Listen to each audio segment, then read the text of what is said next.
الحمد لله رب العالمين والصلاة والسلام على عبد الله ورسوله محمد وعلى آله وأصحابه أجمعين أما بعد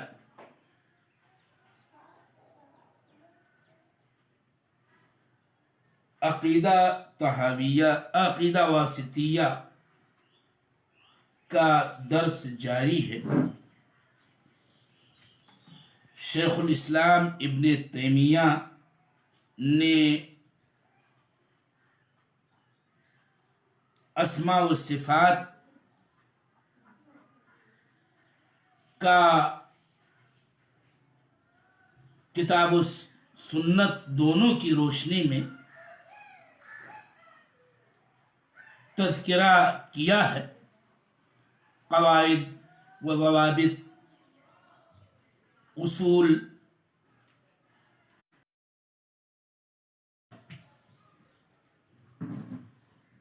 پہلے سورہ اخلاص میں مذکور اسماء و صفات کو واضح کرنے کے لیے اسے ذکر کیا۔ اس کے بعد انہوں نے فرمایا، ان کی عبارت ہے کہ وَمَا وَصَفَ بِهِ نَفْسَهُ فِي أَعْظَمِ آيَةٍ فی کتاب اللہ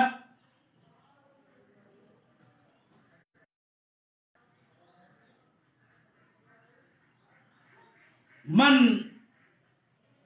قرأها فی لیلۃ لم یزل من اللہ حافظ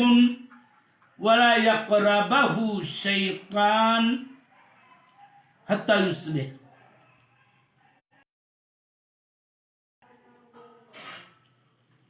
شیخ الاسلام ابن تیمیہ کی اس عبارت کا اردو میں ترجمانی یوں ہے کہ اسی جملے میں، یعنی ایمان بے صفات اللہ اللہ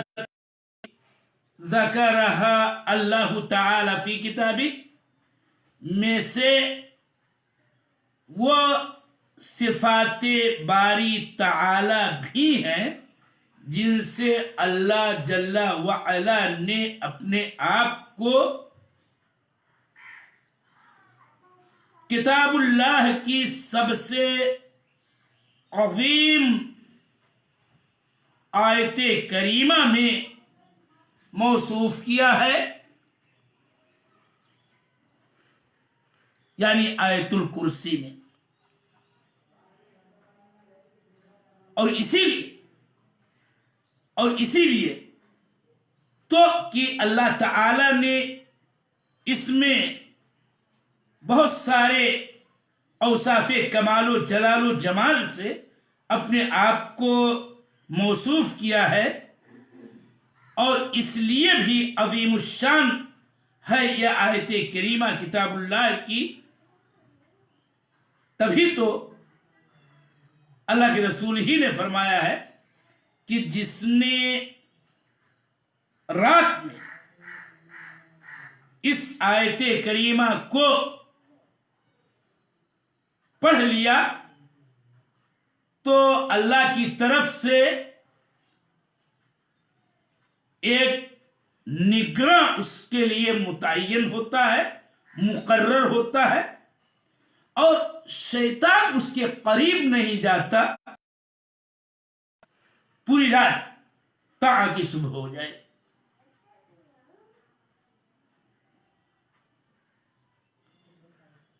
میں جو 10 کے تعلق سے باتیں رکھنا چاہتا ہوں وہ کچھ اس ترتیب سے رکھی جائیں کہ قل هو اللہ احد جو ثلث قرآن کے برابر ہے، اس میں اللہ تعالی نے اپنے صفات، اپنے اسماء کا ذکر کیا، اور اسی بنا پر کہ وہ سورہ اللہ کی صفت پر مشتمل ہے، بڑی ہی اہم ترین سورہ ہے قرآن کی۔ باتیں تو سب کہہ دی جا چکی ہیں، مگر ایک بات یاد آئی کہ جس سے سورہ اخلاص کی عظمت اور اہمیت اور مزید نمایاں ہو سکتی ہے کہ ایک طرف تو اللہ کے نبی نے کہا ثلث قرآن کے برابر، تو فائدے کی بات میں بتانا چاہتا ہوں اپنے سامعین کو کہ اس سورۃ الاخلاص کی اہمیت کے پیش نظر ہی اللہ کے رسول صلی اللہ علیہ وسلم نے اس کو اپنے صبح و شام کے اوراد میں داخل کیا، اور اس کی ہم امتیوں کو ارشاد یہ تلقین و وصیت کی ہے کہ ہم انہیں مثلاً فجر کی صلاۃ کے بعد کے اذکار میں شامل کرتے ہوئے اسے نمازوں میں صلاۃ مغرب میں تسلیم کے بعد کے اذکار میں 3 مرتبہ سورہ اخلاص کو پڑھیں۔ یہ سورہ اخلاص کی اہمیت ہی ہے۔ رسول صلی اللہ علیہ وسلم بکثرت پڑھنے والے کو اپنی صلاۃ میں، بلکہ اپنی صلاۃ میں اسی کرنے والے کو رکھا، اس کے عمل کو ثابت رکھا۔ اس سورہ اخلاص کی اہمیت ہی ہے کہ اللہ کے نبی صلی اللہ علیہ وسلم اپنی صلاۃ وتر کی آخری رکعت میں اسی قل هو اللہ احد سورہ اخلاص کو پڑھا کرتے تھے۔ مزید فجر کی سنت پڑھتے ہوئے رکعتا الفجر، فجر کی دونوں جو رکعتیں ہیں راتبہ سنت، اس میں بھی بیشتر آپ دوسری رکعت میں سورہ اخلاص پڑھتے تھے۔ طواف کے بعد مقام ابراہیم کے پاس جو طواف کے لیے 2 رکعت سنت نماز پڑھی جاتی ہے، جو طواف کا تکملہ ہے، ان دونوں رکعتوں میں سے دوسری رکعت میں آپ صلی اللہ علیہ وسلم سورہ اخلاص پڑھتے تھے، اور پڑھنے کو یقیناً مسنون قرار دیا گیا ہے۔ میں اس کے بعد آج کا جو اساسی درس ہے سورہ بقرہ کی آیت کریمہ،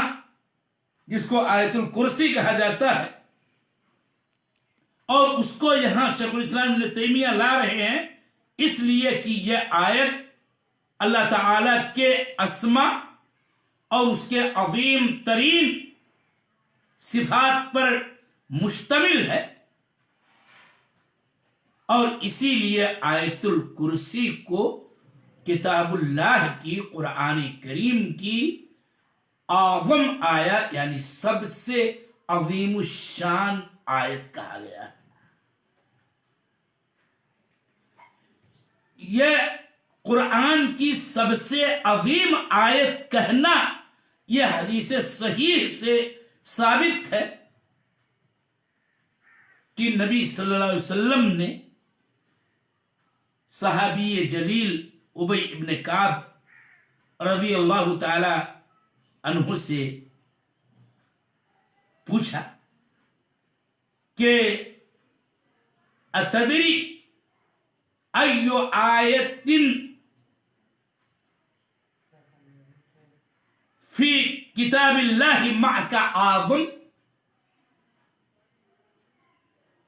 کیا تم جانتے ہو کہ کتاب اللہ کی سب سے عظیم الشان آیت کریمہ کون سی ہے؟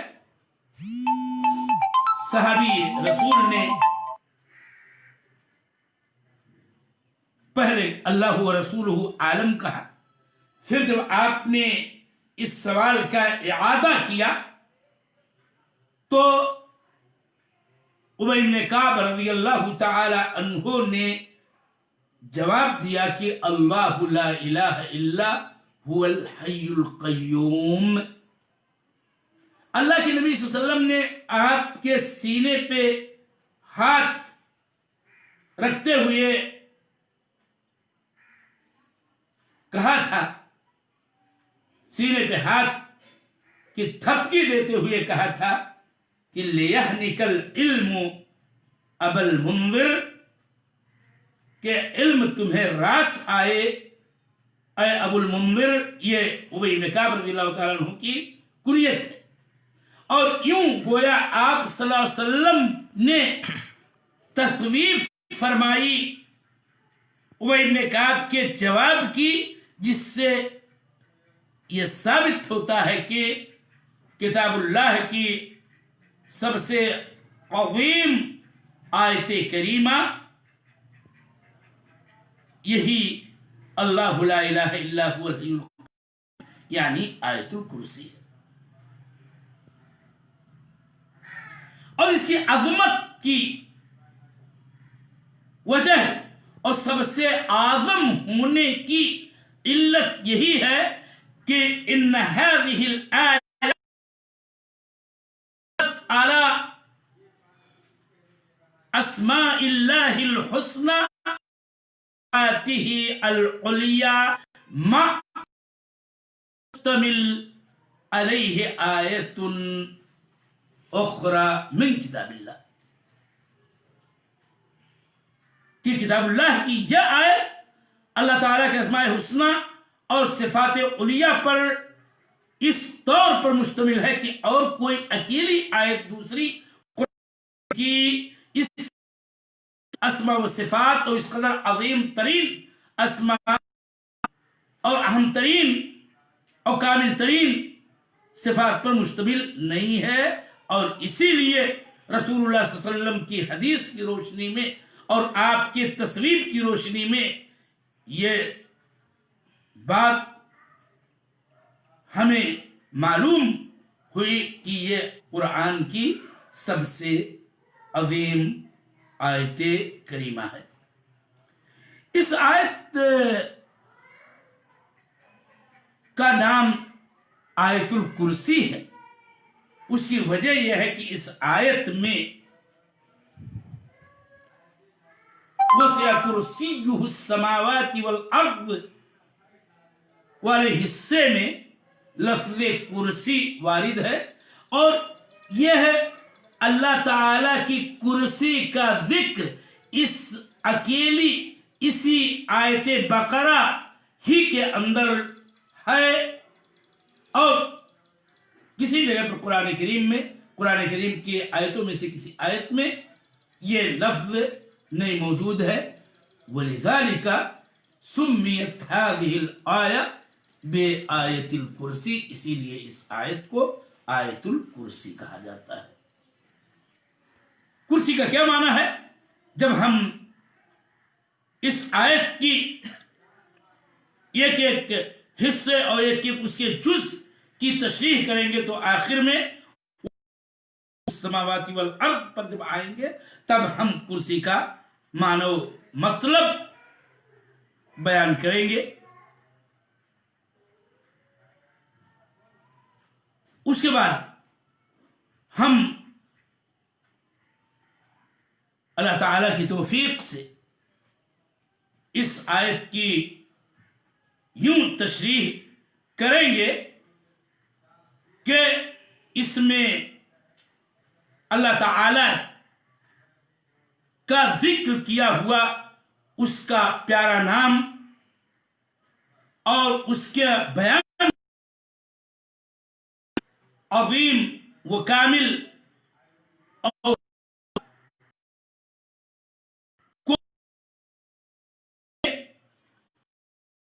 اس مجلس میں اسی کی ایک خود شیخ الاسلام ابن تیمیہ نے یہاں اشارہ کیا، اس کو بھی مختصراً میں ذکر کر دیتا ہوں، اور وہ یہ ہے کہ یہ آیت کریمہ اتنی اہم اور اس قدر عظیم ہے اور اس قدر فضیلت معاب ہے کہ اللہ کے نبی صلی اللہ علیہ وسلم کی حدیث کی روشنی میں جو بھی بندے مومن رات کو سوتے وقت بستر پر اپنا ٹھکانہ بناتے وقت دائیں کروٹ لیٹ کر کے اگر پڑھ لے تو اللہ تعالی کی طرف سے اس کی حفاظت کے لیے ایک فرشتہ مامور کر دیا جاتا ہے، اور دوسری بات یہ ہوتی ہے کہ ایسے شخص سے شیطان دور رہتا ہے، اس کے قریب نہیں آ سکتا یہاں تک کہ پوری رات کو گزار لے گا اور صبح ہو جائے گی۔ یہ بخاری کی روایت میں ایک بڑا قصہ ہے، ابو ہریرہ رضی اللہ تعالی عنہ نے روایت کیا ہے، جس میں یہ بات آئی کہ زکوٰۃ رمضان کی پر وہ معمور کیے گئے اللہ کے رسول کی طرف سے۔ ایک آدمی آیا، غلہ میں سے وہ اپنے دامن میں لب بھر بھر کے اناج غلہ لینا شروع کیا۔ ابو ہریرہ نے پکڑ لیا، اس نے کہا کہ غریب آدمی ہوں، بچے ہیں، اس لیے مجبوراً یہ چوری میں کر رہا ہوں، چھوڑ دیجئے۔ پھر ایسا نہیں کروں گا، چھوڑ دیا۔ دوسری رات بھی ایسے ہوا، تیسری رات بھی ایسے ہوا، تو ابو ہریرہ رضی اللہ تعالیٰ عنہ نے کہا کہ آج میں تمہیں اللہ کے رسول کے پاس پہنچا کے ہی رہوں گا، آج میں نہیں چھوڑ سکتا۔ تو اس نے کہا نہیں، چھوڑ دیجئے، میں آپ کو ایک بات بتاتا ہوں، آپ جب اپنے بستر پہ جائیں تو آپ آیت الکرسی پڑھ لیں، تو آپ کے لیے اللہ کی طرف سے ایک حافظ متعین کر دیا جائے گا اور شیطان آپ سے قریب نہیں ہوگا۔ جب یہ پوری بات، پورا قصہ، پورا ماجرا نبی صلی اللہ علیہ وسلم سے ابو ہریرہ رضی اللہ تعالیٰ عنہ نے بیان کیا تو آپ نے یوں فرمایا تھا کہ جانتے ہو ابو ہریرہ یہ کون تھا؟ یہ شیطان تھا، لیکن اس نے تمہیں جو بات بتلائی اخیر میں تیسری رات میں، وہ سچی بات اس نے آپ سے بتائی اور کہی ہے، حالانکہ وہ بہت بڑا دروغ گو، بہت بڑا جھوٹا آدمی ہے۔ اسی حدیث سے یہ بات ثابت ہوتی ہے جو شیخ الاسلام ابن تیمیہ نے کہا کہ اس شخص اس کو رات میں پڑھے گا، برابر اللہ کی طرف سے اس کے لیے ایک حافظ ہوگا اور شیطان اس سے قریب نہیں ہوگا یہاں تک کہ ہو جائے۔ اور پھر